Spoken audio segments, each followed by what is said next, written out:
오늘 우리가 함께 볼 하나님 말씀은 예레미야 29장 4절부터 13절까지 말씀입니다.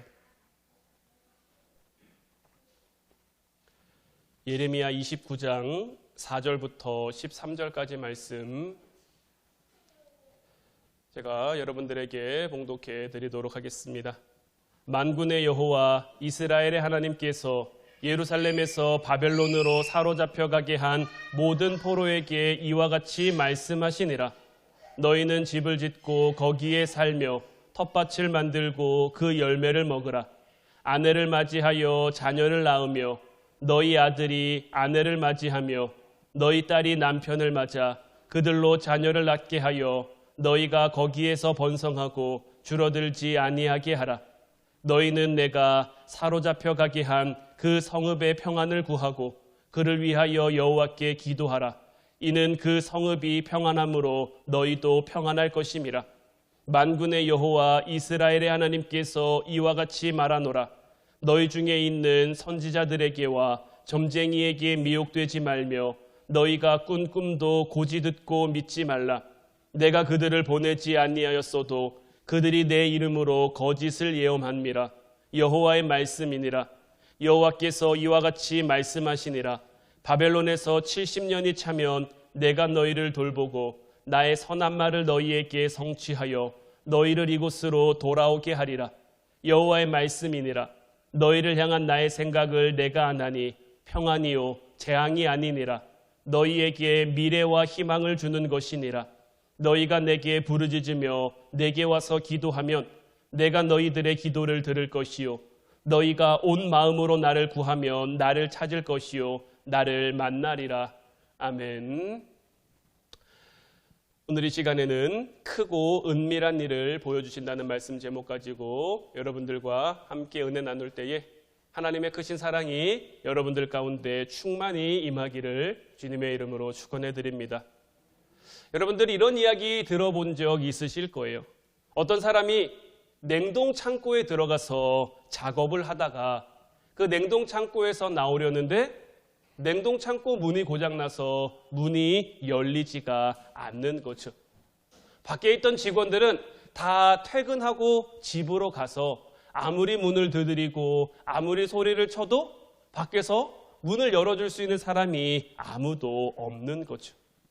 그는 모든 것을 포기한 채 그 자리에 덜컥 주저앉아 스스로 낙심합니다. 이제 나는 끝났다. 나는 여기서 이제 얼어 죽게 생겼구나. 얼마 지나지 않아 정말 그는 그 냉동 창고 안에서 숨을 거두고 말았습니다. 다음날 아침 출근한 직원들이 냉동 창고에서 그 시체로 발견된 그를 보고 얼마나 놀랐을까요? 그런데 더 놀라운 것은 뭐냐? 사실은 그 냉동 창고가 고장이 나서 작동을 하지 않고 있었다라는 거예요. 그 안에 온도가 한 10도에서 15도 정도가 돼서 절대 사람이 얼어 죽을 수 있는 그런 온도가 아닌데 이 사람이 실제로 그 안에서 얼어 죽은 거예요. 이건 뭐 만들어진 이야기가 아니라 미국에서 실제로 있었던 사건이라고 해요. 그 안에 갇혔던 직원은 냉동 창고가 고장나서 지금 그곳이 자기가 얼마든지 있을 수 있는 그러한 온도임에도 불구하고 자기가 갇혀 있는 곳이 냉동 창고라는 그 사실에 사로잡혀서 그 냉동 창고 안에서 10도, 15도 정도 되는 그 냉동 창고 안에서 추위를 느끼고 그 추위에 얼어 죽고 만 거예요.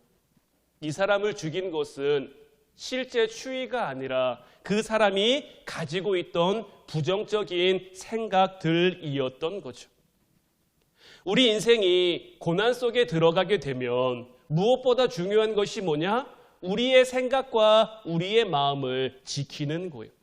왜냐하면 이 고난이라는 것이 우리로 하여금 분별력을 잃어버리게 할 때가 많기 때문이에요.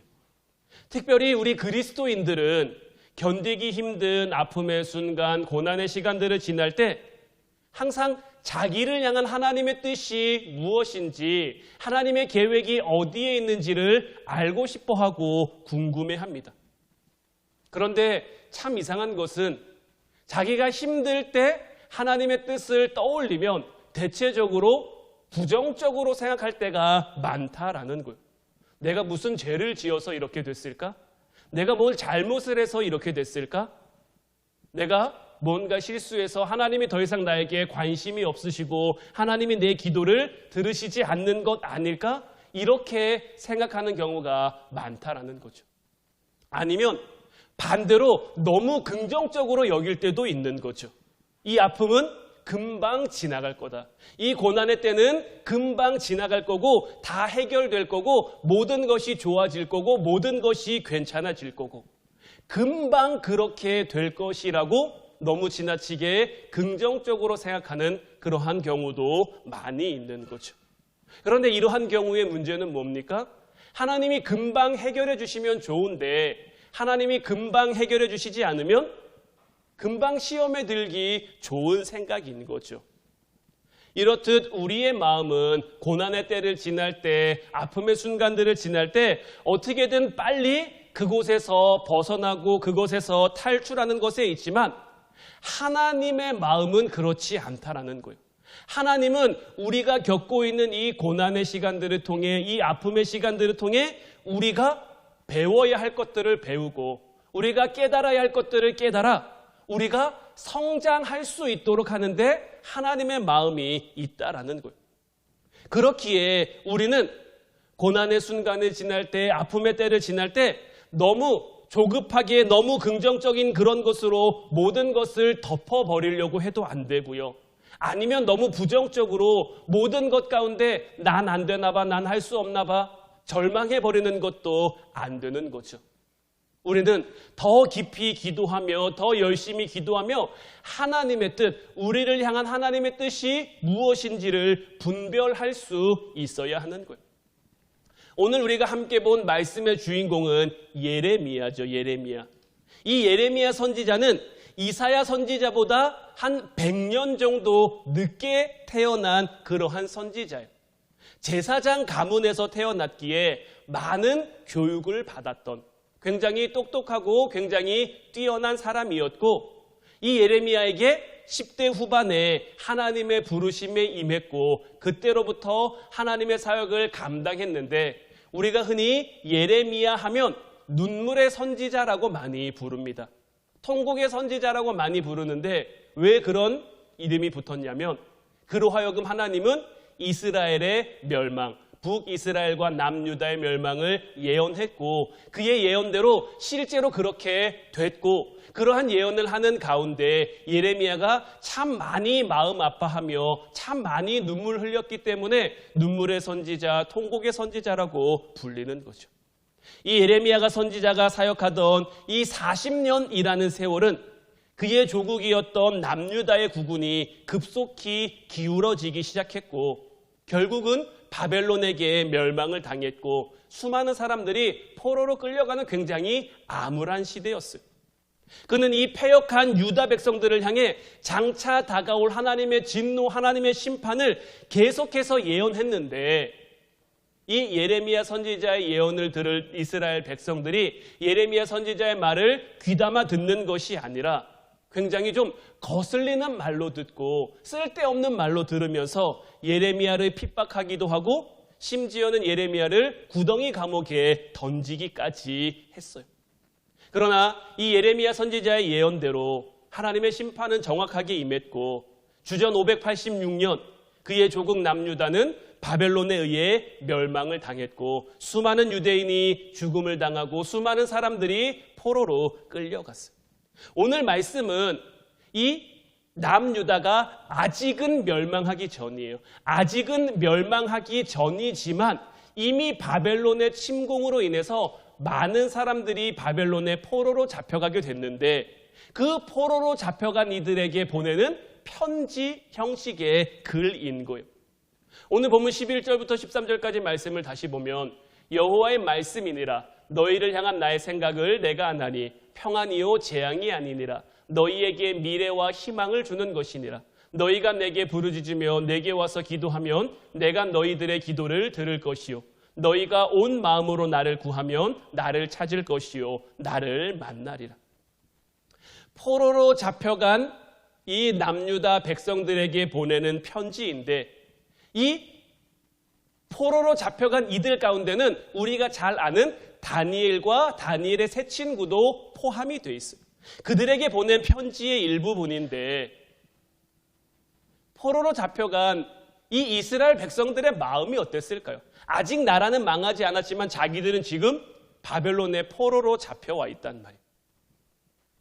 유대인들 어떻습니까? 하나님의 선택받은 백성이라는 그 자부심이 굉장히 하늘을 찌르는 그러한 민족들이잖아요.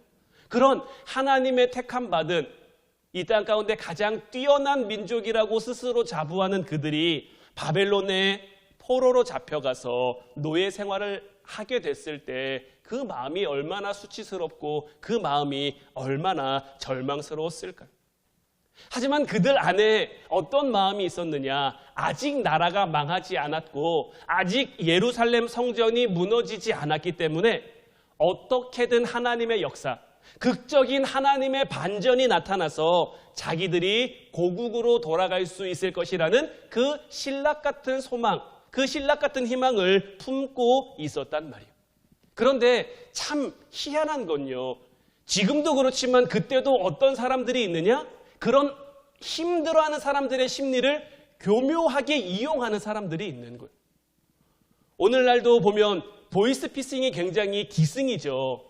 그리고 그 보이스피싱 당한 사람들의 이야기를 들어보면 내가 그거에 당할 줄 몰랐는데 막상 그 상황이 돼 보니까 정말 정신없이 내가 돈을 송금하고 있더라, 돈을 보내고 있더라, 이렇게 얘기하시는 분들이 굉장히 많더라고요. 보이스피싱 하는 사람들이 이용하는 그 사람의 심리가 무엇입니까? 굉장히 다급하고 굉장히 조급한 상황을 설정해 놓고 생각하지 못하고 정신없이 자기의 말을 듣고 따라오도록 하는 게 보이스피싱인 거잖아요. 지금 이 바벨론의 침공을 받고 있는 이 남유다 땅에도 어떤 사람이 일어났느냐? 그 힘든 마음을 이용해 마치 하나님의 말씀처럼 자기 생각을 전하는 사람들이 나타난 거예요. 예레미야 28장 11절 말씀 보면 모든 백성 앞에서 하나냐가 말하여 이르되 여호와께서 이와 같이 말씀하시니라 내가 2년 안에 모든 민족의 목에서 바벨론의 왕 느부갓네살의 멍에를 이와 같이 꺾어버리리라 하셨느니라. 하나냐가 갑자기 등장해서 성전 앞에서 말하는 거예요. 뭐라고 말합니까? 지금은 우리가 바벨론 침공 받고 있지만 2년 안에 바벨론이 망해버릴 것이다. 모든 백성 앞에서 이렇게 얘기하고 있는 거예요. 지금 바벨론의 침공으로 인해서 힘들어하고 있는 그 사람들이 이 말을 들었을 때 얼마나 힘이 됐을까요? 얼마나 용기가 됐을까요? 그런데 이 말은 하나님이 주신 말씀이 아닌 거짓된 예언이었다라는 게 문제죠. 그래서 하나님은 이 하나냐 선지자를 그냥 두시지 않았고요. 얼마 못 가서 그는 하나님의 심판을 받아 죽게 됐는데 여기까지 오는 동안 이 이스라엘 백성들의 마음이 어떨까요? 정말 하나님의 말씀을 전하는 예레미야 선지자는 무슨 말을 합니까? 나라가 망할 거다. 너희가 포로로 끌려갈 거다.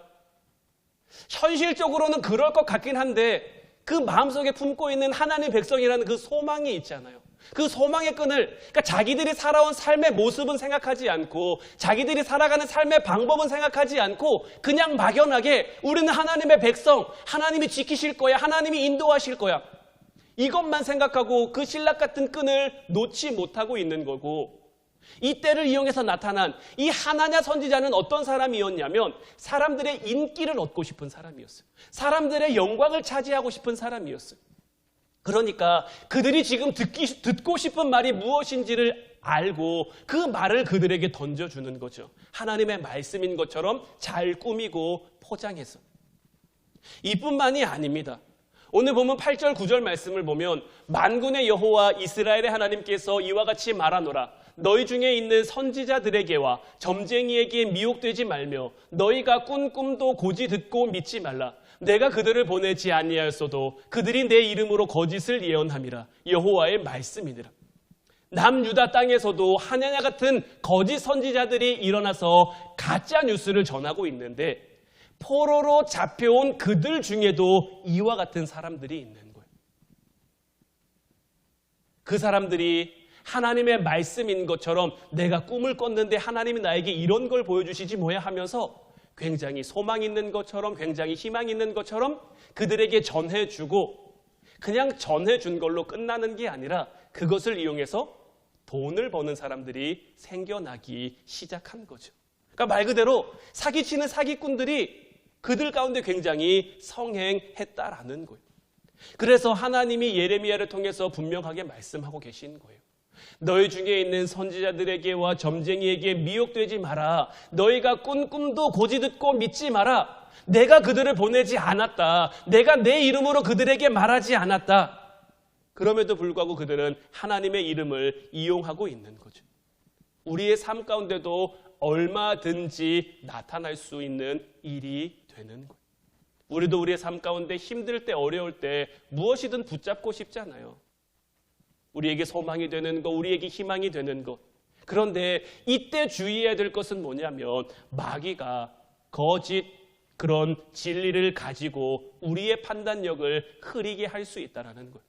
성경은 우리에게 분명히 말합니다. 사단이 거짓된 천사, 광명의 천사의 모습으로 위장하고 우리에게 온다라고. 분별력이 없으면 우리는 미혹될 수밖에 없는 거예요. 하나님의 말씀처럼 우리 귀에 속삭이는 그들의 말, 무언가 그럴듯하고 달콤하고 보암직하고 먹음직스러워 보이는 아담과 하와에게 나타났던 그 선악과처럼 그러한 모습으로 우리를 미혹하고 우리를 유혹할 때 우리가 깨어있지 못하면 우리 역시 그것에 넘어갈 수밖에 없는 거죠. 그래서 하나님께서는 예레미야를 통해 그들에게 분명하게 말씀하십니다. 10절 말씀 보면 여호와께서 이와 같이 말씀하시니라. 바벨론에서 70년이 차면 내가 너희를 돌보고 나의 선한 말을 너희에게 성취하여 너희를 이곳으로 돌아오게 하리라. 거짓 선지자들은 2년이면 될 겁니다. 금방 될 겁니다. 곧 될 겁니다. 그런데 이 예레미야 선지자는 몇 년을 얘기합니까? 70년을 얘기하고 있는 거예요. 고향으로 너희가 돌아가기는 돌아갈 건데 지금 당장 돌아갈 수 있는 게 아니라 70년이 지나야 돌아갈 수 있다라는 거예요. 왜 하나님은 예레미야를 통해 70년을 말씀하셨을까요? 이 70년이라는 숫자가 중요한 게 아닙니다. 이 70년이라는 숫자가 의미하는 것은 뭐냐면 그동안 이스라엘 백성들이 하나님의 백성이면서도 하나님의 자녀면서도 하나님의 영광을 짓밟고 하나님의 말씀을 멀리하고 하나님보다 우상을 더 가까이 했던 그들의 죄를 회개하고 근신하는 시간이 70년인 거예요. 그들은 이 70년이라는 시간 동안 그들의 죄를 겸허하게 받아들이고 겸손하게 주님 앞에 나가 무릎을 꿇고 엎드려 회개하며 기도했어야 하는데, 그런데 이 이스라엘 백성들이 거짓 선지자들의 달콤한 유혹에 속아 이 사건들을 겸허하게 받아들이지 못하고 안절부절 못하면서 어떻게든 이 시간을 단축시켜 보려는, 어떻게 해서든 빨리 여기서 벗어나 보려는, 하나님은 그들의 이와 같은 모습이 잘못됐다라는 거예요. 우리도 마찬가지입니다. 회개할 때는 회개해야 돼요. 근신할 때는 근신해야 돼요. 우리가 힘들다고, 우리가 급하다고, 우리가 조급하다고 뭔가 인간적인 방법으로 사람의 생각과 사람의 방법으로 빨리 어떻게 해보려고 한다고 해서 그 회복의 시간이 빨리 우리에게 오는 게 아니에요. 우리는 이와 같은 배경으로 이 예레미야의 말씀을 볼 수 있어야 하는 거예요. 오늘 보면 11절 말씀을 보면 하나님께서 이렇게 말씀하십니다. 여호와의 말씀이니라. 너희를 향한 나의 생각을 내가 아나니. 너희를 향한 내 생각을 내가 안다라는 거예요. 그런데 이 나의 생각을 영어 성경에서는 뭐라고 표현하고 있냐면 the plan. 플랜이라는 단어는 계획이라는 뜻이죠. 그러니까 이걸 번역하면 뭡니까? 여호와의 말씀이니라 너희를 향한 나의 계획을 내가 안다라는 거죠. 그러니까 하나님께서 우리를 향한 분명한 계획을 가지고 계시다라는 거예요. 그러면서 무엇이라고 말씀하십니까? 이것을 향해 평안이요 재앙이 아니니라 너희에게 미래와 희망을 주는 것이니라 라고 말씀하고 계신 거예요. 하나님께서는 왜 이렇게 말씀하셨을까요? 이스라엘 백성들이 바벨론의 포로로 잡혀가서는 지금 자기들이 뭘 당하고 있다고 생각하는 거예요? 재앙당하고 있다고 생각하는 거예요. 자기들이 지금 무언가 하나님의 저주를 받았다라고 여기고 있는 거죠.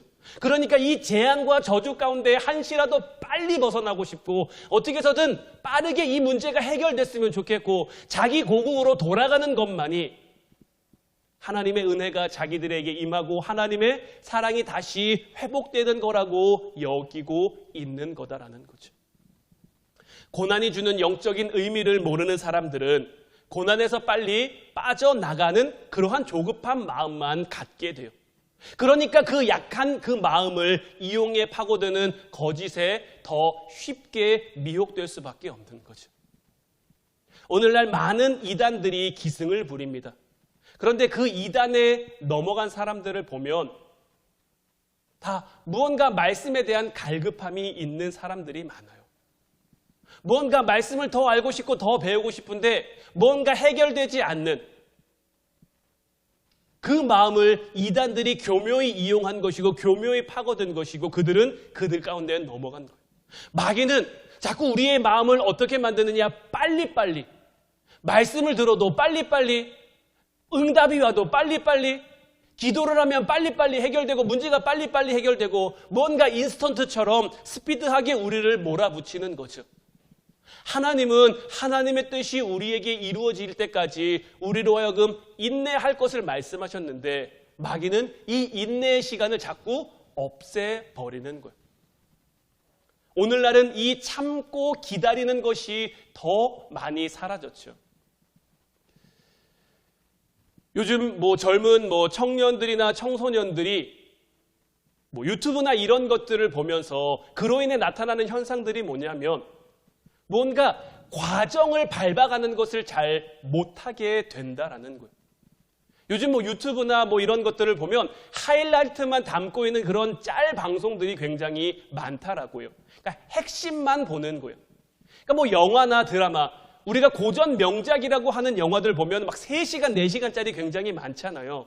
근데 그런 영화들을 보면은 이 사건이 왜 일어나게 됐으며 이 주인공의 심리가 어떻게 변화하며 이런 과정들을 굉장히 무슨 서사처럼 이렇게 담고 있는 경우가 굉장히 많은데 요즘 젊은 사람들은 이걸 못 견뎌 한다는 거예요. 빨리 뭔가 사건이 벌어져야 되고 빨리 뭔가 주인공이 능력을 얻어야 되고 빨리 뭔가 해결이 돼야 되는 그런 것들, 그런 거에만 익숙하니까 어떤 인생을 살아감에 있어서도 분명한 기승전결이 있는 거죠. 내가 뭔가를 얻고자 하고 내가 뭔가를 되고자 하면 그것이 되기 위한, 그것을 얻기 위한 과정이 반드시 필요한 건데 이 과정이 빨리 생략됐으면 좋겠는 거죠. 내가 아무것도 안 했는데 잘 됐으면 좋겠고 내가 아무것도 안 했는데 사람들이 나를 알아봤으면 좋겠고 이런 모습들이 요즘 세상 가운데 나타나는 문화적인 모습인 것이고 이런 것들이 교회 안으로도 흘러 들어오면서도 여러분 우리가 은혜 받으려면 어떻게 해야 될까요? 여러분들 우리가 성령으로 충만하려면 어떻게 해야 될까요? 은혜 받기 위한 과정이 있는 거예요. 성령 받기 위한 그 과정이 반드시 있어야 되는 거예요. 기도를 하든지 말씀을 보든지 하나님의 뜻을 깨닫기 위해 묵상하든지 이런 과정도 없이 하나님이 도깨비 방망처럼 너 은혜 받아라 뿅 이렇게 하시지 않는다라는 거예요. 물론 급하시면 그렇게 할 수도 있겠지만 그건 극히 일부인 것이고요. 우리 하나님은 질서의 하나님이라 이런 과정들을 밟아 우리에게 역사하시는데 우리에게 고난의 순간, 아픔의 순간을 주시는 것도 왜입니까? 그것을 통해 우리가 배우고 성장해야 그것을 통해 성장해 우리 그릇이 커져야 그 안에 담아줄 은혜도 커지기 때문 아니겠습니까?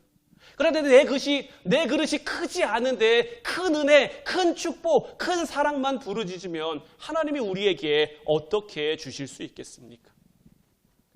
고통 속에서 빨리 탈출하고 싶고 고통이 빨리 해결되고 싶은 그것은 물론 잘 알죠. 누구나 다 그럴 거죠. 이건 너무나 큰 유혹일 수밖에 없는 거죠.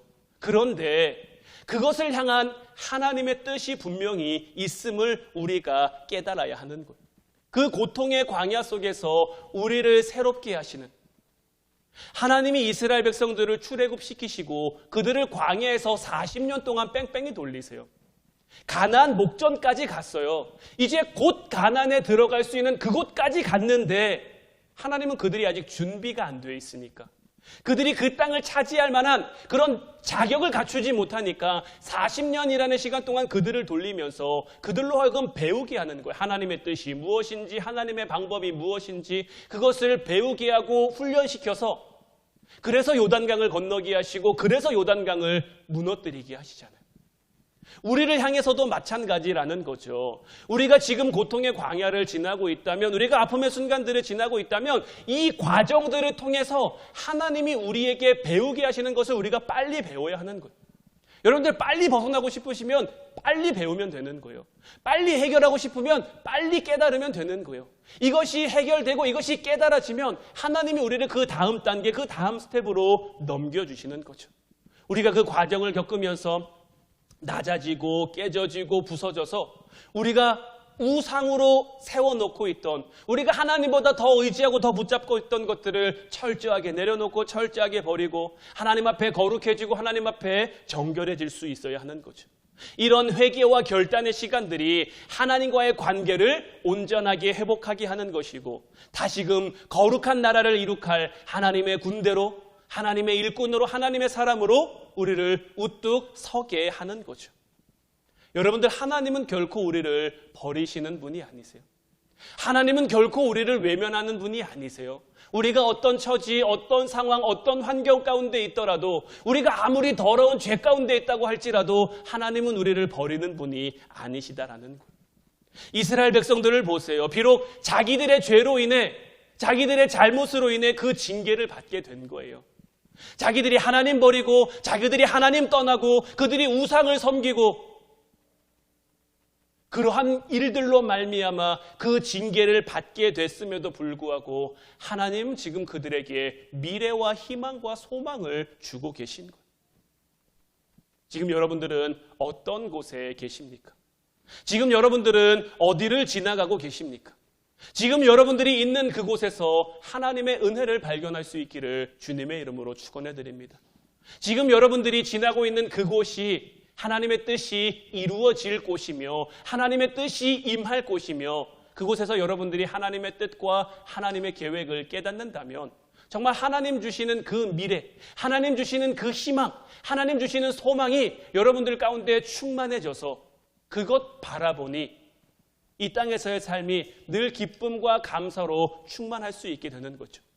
깨닫는 순간 모든 고통이 기쁨으로 바뀌게 되며, 깨닫는 순간 모든 절망이 감사로 바뀌게 되며, 깨닫는 순간 모든 아픔이 평안으로 바뀌는 놀라운 하나님의 은혜를 경험할 수 있게 될 거예요. 바라기는 사랑하는 우리 화운 성도들이 모두가 다 이와 같은 은혜를 누리며 살아가길 원해요. 하나님이 우리에게 원하시는 것 바로 이러한 것.